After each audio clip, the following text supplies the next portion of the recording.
केंद्र सरकार की नीतियों के खिलाफ शाहजहांपुर में संयुक्त मोर्चा के नेतृत्व में बीएसएनएल ऑफिस कर्मचारी ने एक दिवसीय हड़ताल की।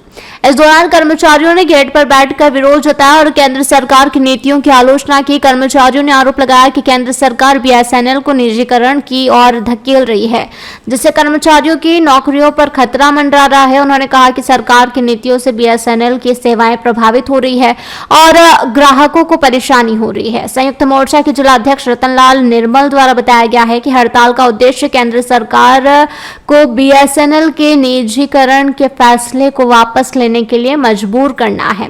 उन्होंने कहा कि कर्मचारी बीएसएनएल को बचाने के लिए एकजुट हैं और सरकार के खिलाफ लड़ाई लड़ेंगे। हड़ताल के दौरान कर्मचारियों ने गेट पर बैठकर विरोध जताया और केंद्र सरकार की नीतियों की आलोचना की। उन्होंने कहा कि सरकार को बीएसएनएल के हितों का ध्यान रखना चाहिए और निजीकरण के फैसले को वापस लेना चाहिए। बीएसएनएल के एक कर्मचारी द्वारा बताया गया है कि हड़ताल से ग्राहकों को परेशानी हो रही है, लेकिन कर्मचारी मजबूर है क्योंकि सरकार की नीतियों से उनकी नौकरियों पर खतरा मंडरा रहा है। सर, आज ऑल इंडिया लेवल पर हमारी बीएसएनएल की हड़ताल है, जिसमें पूरे भारत में यह हड़ताल है।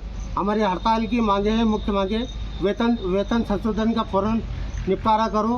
बीएसएनएल में 4G 5G का जल्द से जल्द निराकरण होना चाहिए और नॉन एजुकेटेड के लिए प्रमोशन नीति लागू करो। श्रम शक्ति के पुनर्गठन की समीक्षा करो। पेंशन संशोधन 1917 से पेंशन लागू करो।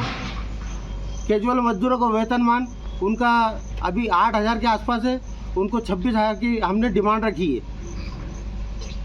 मजदूर विरोधी संघ कानूनों को रद्द करो।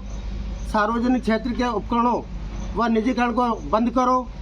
संबंधित VRS 2.0 पर रोक लगाओ। बीएसएनएल से PVC के आदेश के बचाओ। यहाँ ऑल इंडिया लेवल पर बीएसएनएल की हड़ताल है। यहाँ पर हम सब एकत्रित हुए हैं। हमारी मांगे इसी प्रकार है। आगे मांगे पूरी नहीं हुई तो क्या कुछ करेंगे? आगे मांगे पूरी नहीं होता, अगला जो हमारा जो आगे से जो आह्वान होगा उस आधार पर हम कार्रवाई करेंगे। आपका नाम? RL निर्मल, जिला अध्यक्ष शाहजहांपुर। शाहजहांपुर से दिलीप सराष्ट्रीय की रिपोर्ट। जयराम जी, किशन काका, राम राम भाई, राम राम। क्या दोनों भाई बैठ के क्या हिसाब लगा रहे हो? ऊटी लहसुन के भाव आ गए क्या? अरे नहीं रे दादा, ये अपना रमेश नया मकान बनाने के लिए लोन ले रहा है। हिसाब किया तो पता चला कि लोन का पैसा तो ईंट और रेती में ही पूरा हो जाएगा। और अभी तो सीमेंट लानी है, सलिया लाना है और तो ठेकेदार को भी पैसे देने हैं। मेरे तो कुछ समझ में ही नहीं आ रहा कि कैसे बनेगा मेरा नया मकान। अरे किशन काका, कहाँ इन रेत सीमेंट और लाल ईंटों के चक्कर में पड़ रहे हो? मेरी बात मानो तो अपने घर को बाबजी AAC ब्लॉक से बनवाओ। इसमें ना सीमेंट और रेत की जरूरत होती है, ना ही तराई करने की झंझट। और लाल ईंटों के मुकाबले आपका मकान काफी तेजी से बनकर तैयार हो जाएगा। इससे आपके पैसे तो बचेंगे ही, साथ ही मजबूती ऐसी कि सालों साल देखने की जरूरत नहीं। और इससे आप अपना मकान ही नहीं, कुएं और खेत की बाउंड्री वॉल भी बनवा सकते हो, जिससे रोजड़ों की समस्या भी खत्म हो जाएगी। वाह भाई, ये तो कमाल की चीज है। फिर तो मैं अपना घर बाबजी ब्लॉक से ही बनवाऊंगा और मैं अपने खेत की बाउंड्री वाल। ज्यादा जानकारी के लिए स्क्रीन पर दिए गए नंबर पर अभी कॉल करें।